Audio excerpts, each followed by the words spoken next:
The spell is broken, and everybody's awake now. That single sentence ended Ilhan Omar's political career.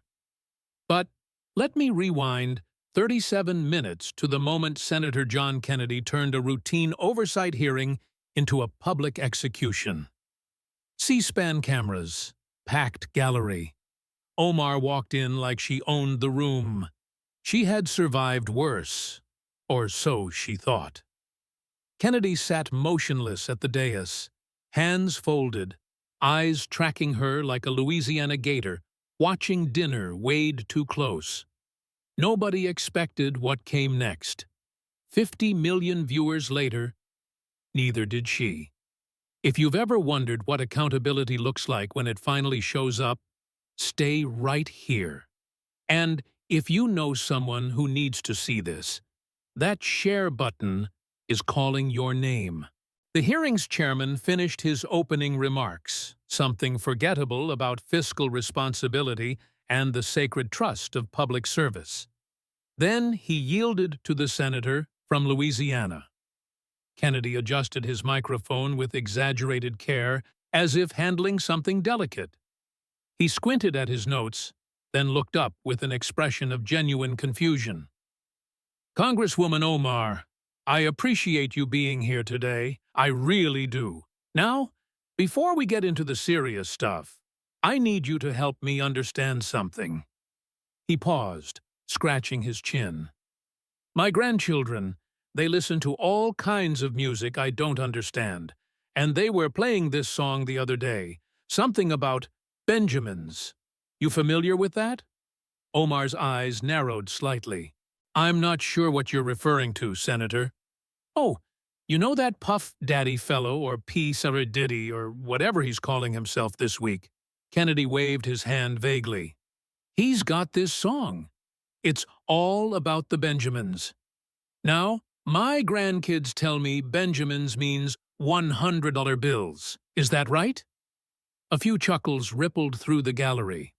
Omar's lawyer leaned over and whispered something. She nodded curtly. "Yes, Senator. It's slang for money." "Money? Well, that makes sense." Kennedy beamed like a student who just solved a math problem. "So when someone says it's all about the Benjamins, they're saying it's all about the money, the cash, the greenbacks." That would be the colloquial interpretation. Yes. Kennedy's smile didn't waver, but something shifted behind his eyes. He reached for a folder and pulled out a single sheet of paper. "So help me understand something, Congresswoman. On February 10th, 2019, you posted on Twitter, and I'm quoting here, 'It's all about the Benjamins, baby.' This was in response to a question about why American politicians support Israel. The room temperature seemed to drop 10 degrees. "Senator, I have addressed this extensively." "Oh, I know you have. You apologized very nicely, too." Kennedy nodded sympathetically. "But see, what confuses me is what happened next.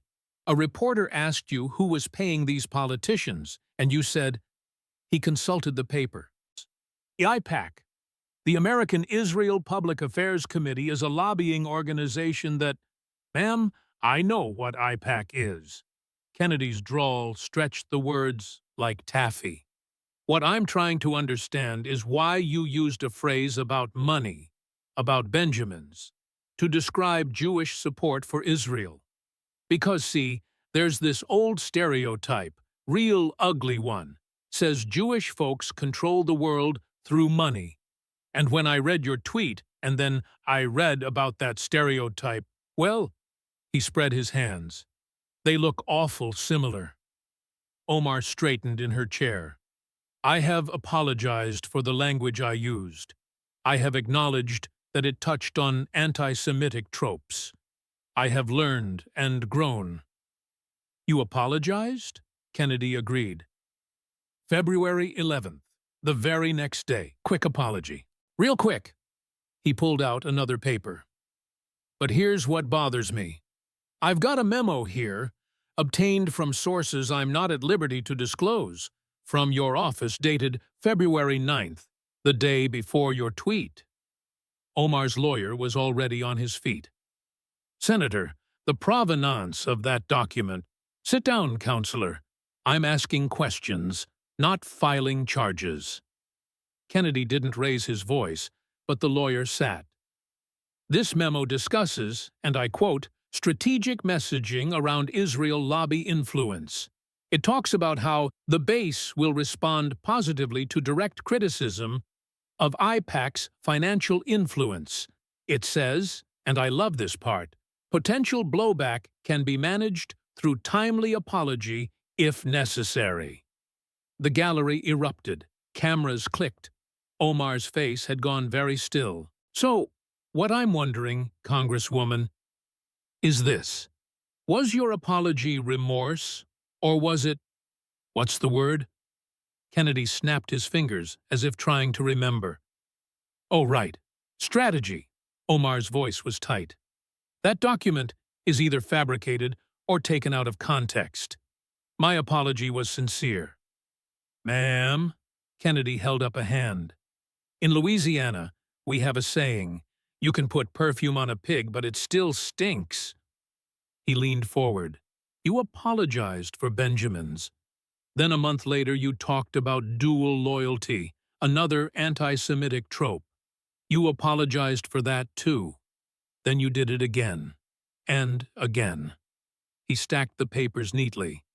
"At some point, an apology stops looking like remorse and starts looking like a press release. And I think we passed that point a long time ago." The chairman called for order, but the damage was done. And Kennedy was just getting started. "That was just the appetizer, folks. Round 2 is where things get personal. Very personal. Drop a comment if you saw where this was heading." After a brief recess during which Omar huddled with her legal team while Kennedy calmly ate a granola bar, the hearing resumed. Kennedy settled back into his chair with the comfortable air of a man who had all the time in the world. "Congresswoman, I want to shift gears here. I've been trying to understand your personal history, and I got to be honest with you." He rubbed his temples. "I feel like I'm reading one of them soap opera scripts my wife watches, General Hospital or something. Help me make sense of this." Omar's jaw tightened. "My personal life is not relevant to this hearing." "Well, now see, that's where you and I disagree. Because your personal life intersects with tax filings and immigration questions, and those are definitely relevant." Kennedy pulled out a large poster board and propped it on an easel. "I made a visual aid. My staff says I'm old-fashioned, but I like pictures." The poster showed a timeline, names and dates in neat boxes connected by lines. "So let's walk through this together. In 2002, you entered what you call a faith marriage with a gentleman named Ahmed Hirsi. No legal paperwork, just religious ceremony. That right?" "That is correct." "And you had 2 children with Mr. Hirsi. Beautiful kids, I'm sure. Then in 2008, you and Mr. Hirsi separated. Still not legally married, mind you, but separated." "We went through a difficult period." "I understand. Marriage is hard. Lord knows." Kennedy nodded sympathetically. "But here's where it gets interesting. In 2009, you legally married a different man, Ahmed Noor Saeed Elmi, a British citizen." Omar's lawyer interjected. "The Congresswoman's marriage to Mr. Elmi has been extensively investigated and no wrongdoing. Counselor, I'm not accusing anyone of anything. I'm just asking questions." Kennedy's voice was honey over gravel. "Now, Congresswoman, while you were legally married to Mr. Elmi, you continued living with Mr. Hirsi. You had another child with him. Is that accurate?" Silence. "I'll take that as a yes." Kennedy pointed to the timeline. "You separated from Mr. Elmi in 2011, but you didn't divorce him until 2017, 6 years later." "I've been divorced. It's not fun, but 6 years is a long time to stay legally married to someone you're not living with, especially when you're living with someone else, having children with someone else. He pulled out another document. And here's the part that really puzzles me. In 2014 and 2015, you filed joint tax returns with Mr. Hersey, but you were still legally married to Mr. Elmy. Kennedy looked up with an expression of genuine befuddlement. Now, I'm no tax attorney, but that seems irregular. Omar's voice was strained. The circumstances of my immigration and my marriages have been distorted by conspiracy theorists who— Ma'am, I'm not theorizing about anything. I'm reading public records. Kennedy tapped the poster. These are dates. These are names. These are your own tax filings. I'm just asking you to explain them. He reached into his folder and produced another document. I've got here an analysis from an immigration expert, someone who's testified before this body many times, comparing publicly available records, birth certificates, school enrollment documents, the kind of things that help establish family relationships. He paused. The similarities between Mr. Elmy's background and your own family's background are remarkable. Omar was shaking her head. This is a debunked conspiracy theory. Ma'am, something being uncomfortable doesn't make it debunked. Kennedy's voice dropped. Being investigated doesn't make it false. And refusing to release documents that would clear your name doesn't make you innocent. It makes you careful. He set down the document. Now, I'm not saying you married your brother. I don't know if you did or didn't. What I do know is that you've never provided a clear explanation. You've never released the records that would settle this once and for all. And when people ask questions, you call them racists. Kennedy leaned back. Congresswoman, if I told my wife that I married someone else, lived with her for 2 years, then forgot to divorce her for 6 more years while filing joint taxes with a third person, well, she'd have questions. Lots of questions. He smiled slightly. And probably a frying pan.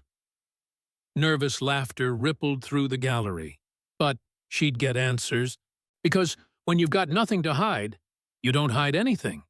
And ma'am, you've been hiding an awful lot. Getting uncomfortable yet? Good.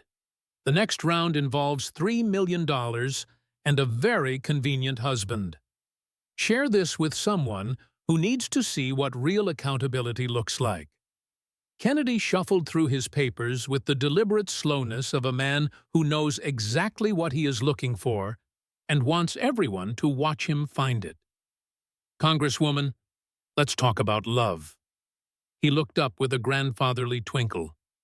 Beautiful thing, love. Can't buy it. Or so they say. The twinkle faded.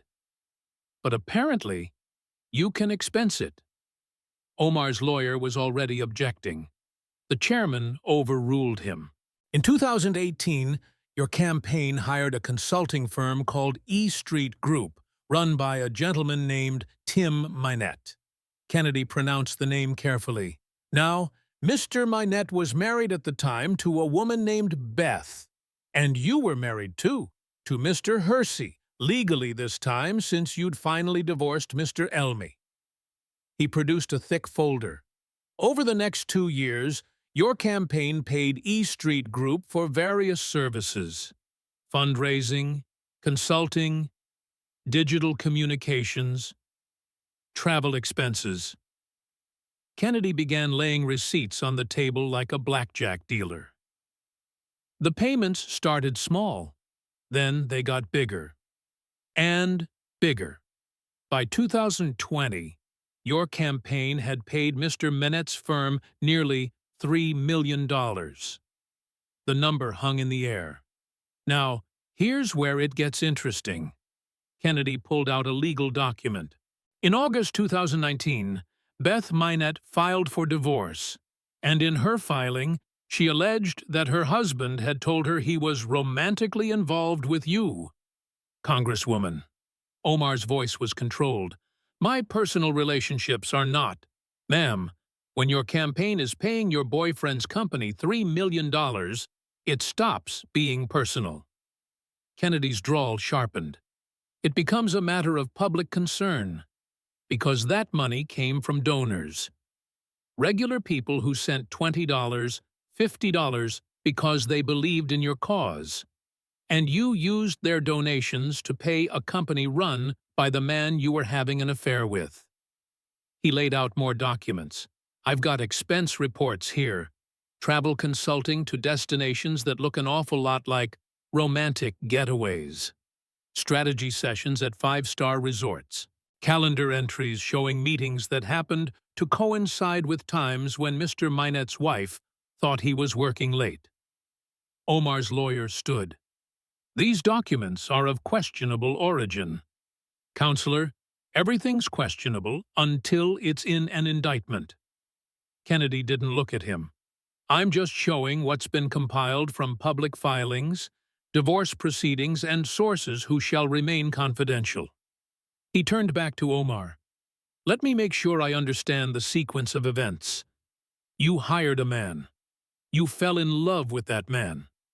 Both of your marriages ended. Then you married that man. And during all of this, you paid his company $3 million in campaign funds. Kennedy removed his glasses and rubbed his eyes. In Louisiana, we've got another saying. When someone tells you it's not about the money, it's always about the money. When someone says, we followed all the rules, they're hoping you don't check. And when someone marries their campaign consultant, after paying them millions, he put his glasses back on. That's not a conflict of interest, ma'am. That's a business plan. Omar's composure cracked slightly. That is a disgusting characterization of my relationship. You know what's disgusting, Congresswoman? Kennedy's voice was quiet, but carried to every corner of the room. Using small-dollar donations from working people to fund what looks an awful lot like a romance novel. Except romance novels don't cost taxpayers an investigation. He gathered the receipts into a neat pile. $3 million. Think about that. How many teachers in your district make $3 million? How many nurses? How many of the people who donated to your campaign will ever see that kind of money in their entire lives? He set the pile aside.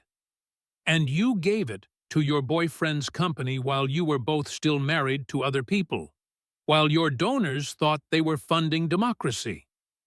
Kennedy shook his head slowly. Ma'am, if that's not corruption, it's the closest thing to it that still gets you a wedding invitation. $3 million, folks. Let that number sink in. And what's coming next makes $3 million look like pocket change. Like and subscribe.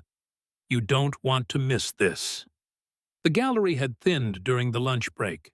Some reporters had already filed their stories, convinced they had captured the day's drama.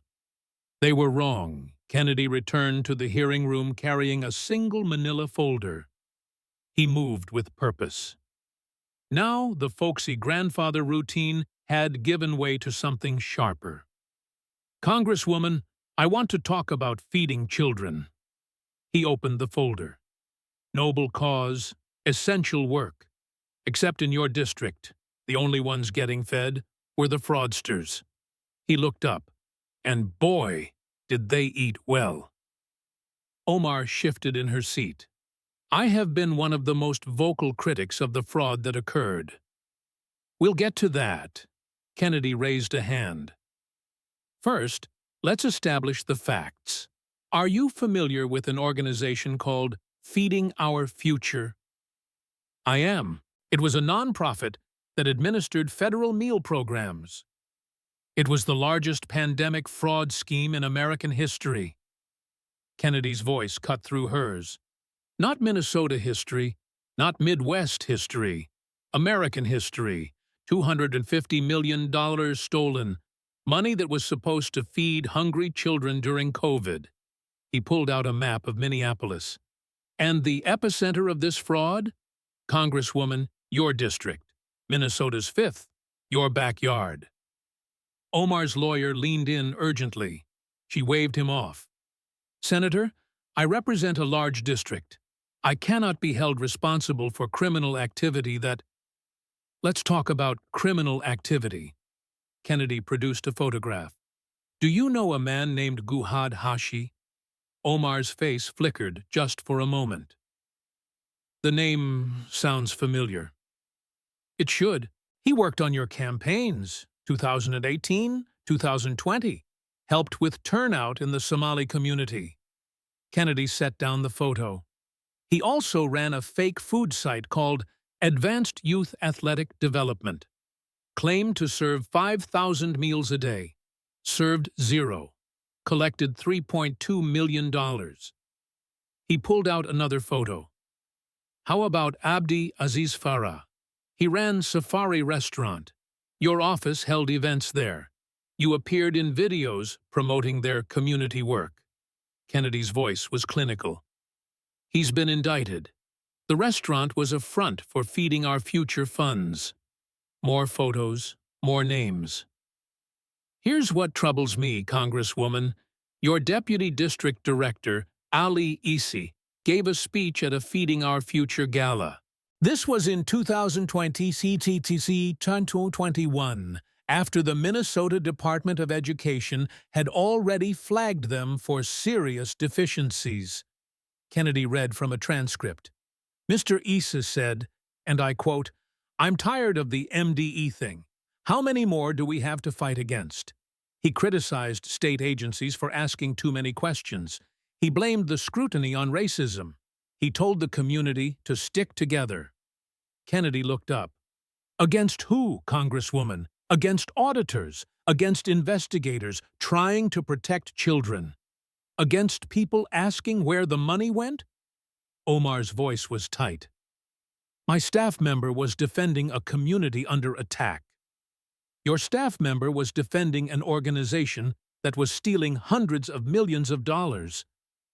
Kennedy's drawl had vanished entirely. And when the indictments came down, we found something interesting. He produced a spreadsheet.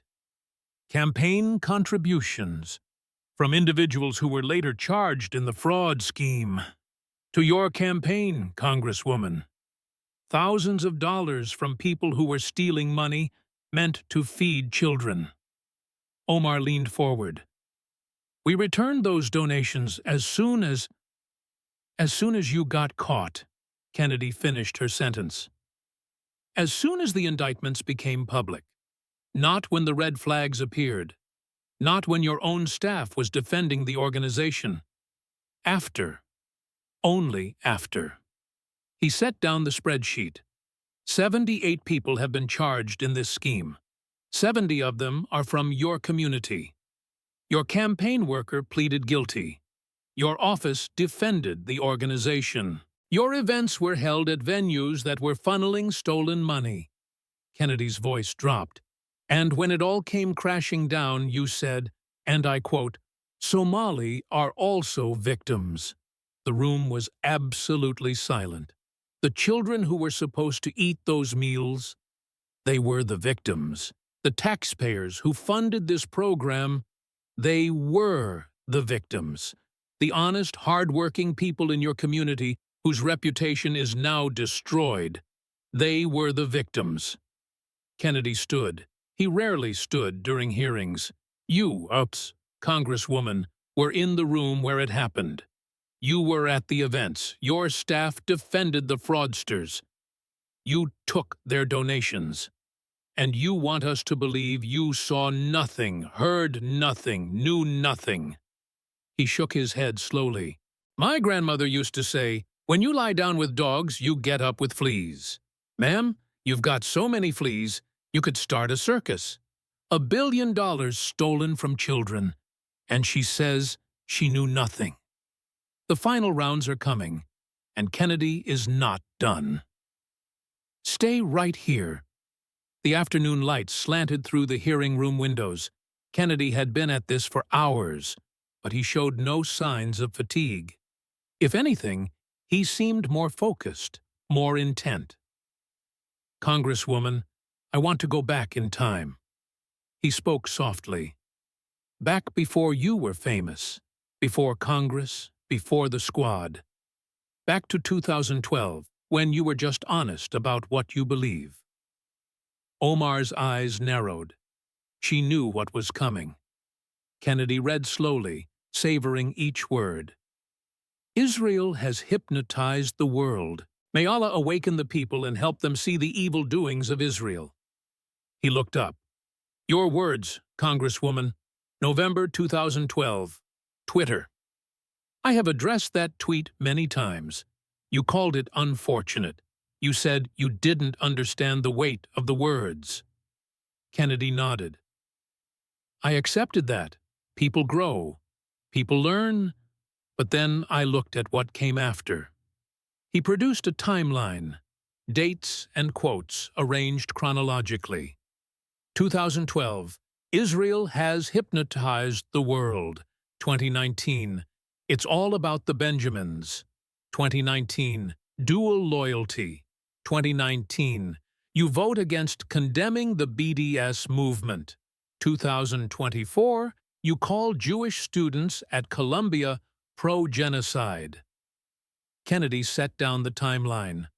That's not growth, Congresswoman. That's a pattern. You apologize, and then you do it again. You learn, and then you forget. You grow, and then you shrink right back. He pulled out another document. I've got testimony here from former staff members, people who worked in your office. They describe a culture where, and I'm quoting, off-colored jokes about Jewish colleagues were common. They talk about speech drafts, where explicitly anti-Semitic language was edited out before delivery. Not because you'd changed your mind, because your communications team knew it would cause problems. Omar's lawyer objected. The chairman noted it for the record, but allowed Kennedy to continue. I've got private social media posts from people in your inner circle. Posts that make your hypnotized tweet look tame. Kennedy's voice was flat. The rhetoric around you, Congresswoman, is consistent. It's persistent. And it's ugly. He removed his glasses and looked directly at her. You once asked Allah to awaken people to the evil doings of Israel.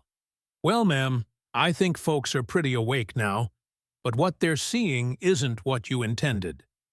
Kennedy stood and walked to the front of the dais. The Jewish community in your own district has said they don't feel safe. Think about that for a moment. American citizens, in America, in Minnesota, they don't feel safe because of their own congresswoman. He paused. There's a difference between criticizing a government and demonizing a people. There's a difference between policy disagreements and ancient hatreds dressed up in modern language. And there's a difference between a mistake and a pattern. Kennedy returned to his seat. A mistake is stepping on someone's foot. A pattern is tap dancing on their grave. And ma'am, you've been dancing for a very long time. Pattern after pattern after pattern. But Kennedy's not done. The closing statement is coming, and it's going to be remembered for years. Make sure you're subscribed. The hearing room had grown quiet in that particular way that precedes something significant. Reporters had stopped typing. Cameras had stopped moving. Even the air conditioning seemed to pause. Kennedy sat motionless for a long moment. Then he stood. It was unusual. Senators rarely stood during hearings, but Kennedy moved with deliberate purpose to the center of the dais. Congresswoman Omar. His voice was softer than it had been all day. I want to thank you for being here. I know this hasn't been pleasant, and I want to be real clear about something. He paused. I don't hate you. I don't know you well enough to hate you, but I know what you've done. And more importantly, after today, the American people know what you've done. Kennedy began counting on his fingers. 1, You have made anti-Semitic statements repeatedly over more than a decade. You apologize when politically convenient. Then you do it again. The pattern is clear. The intent is undeniable. 2. You have a marriage history that would confuse a soap opera writer. 2 men, overlapping relationships, tax violations, immigration questions. You've never provided clear answers. You've only provided accusations against anyone who asks. 3. You paid your boyfriend and then husband nearly $3 million in campaign funds.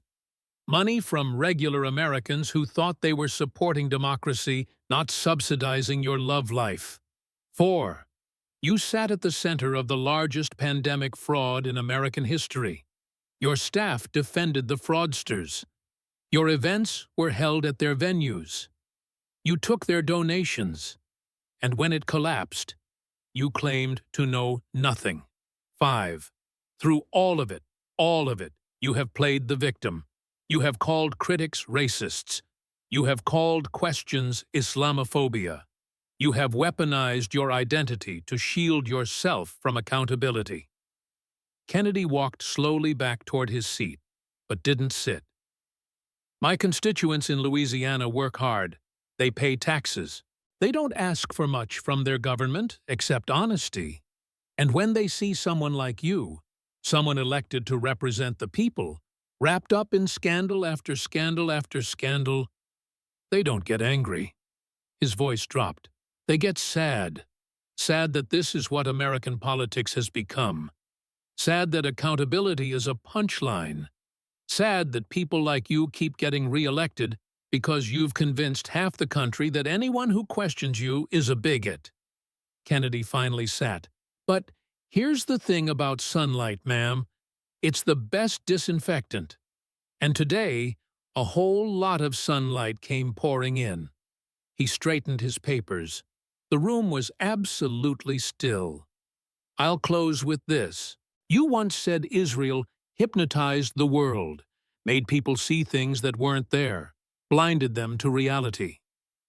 Kennedy looked up. Well, Congresswoman, I think you hypnotized your voters, made them think you were fighting for them, made them think the attacks on you were unfair, made them think you were the victim. When all along, he spread his hands, you were the problem. Kennedy leaned into his microphone one final time. But you can't hypnotize C-SPAN cameras. You can't hypnotize federal indictments. You can't hypnotize $3 million in payments to your husband's company. And you can't hypnotize $1 billion in stolen fraud money. His Louisiana drawl returned, soft and final. Ma'am, the spell is broken, and everybody's awake now. The clip of Kennedy's closing statement hit 50 million views in 48 hours. The spell is broken became a hashtag, a meme, a rallying cry. Omar held a press conference the next day. She called the hearing a racist attack and Islamophobic theater, but the cameras caught something the words couldn't hide. Her hands shook as she gripped the podium. Her voice cracked on the word justice. Democratic colleagues who had always rushed to defend her were suddenly unavailable for comment. Calls to her office went unreturned. The silence was deafening. Within a week, 3 major donors publicly withdrew their support.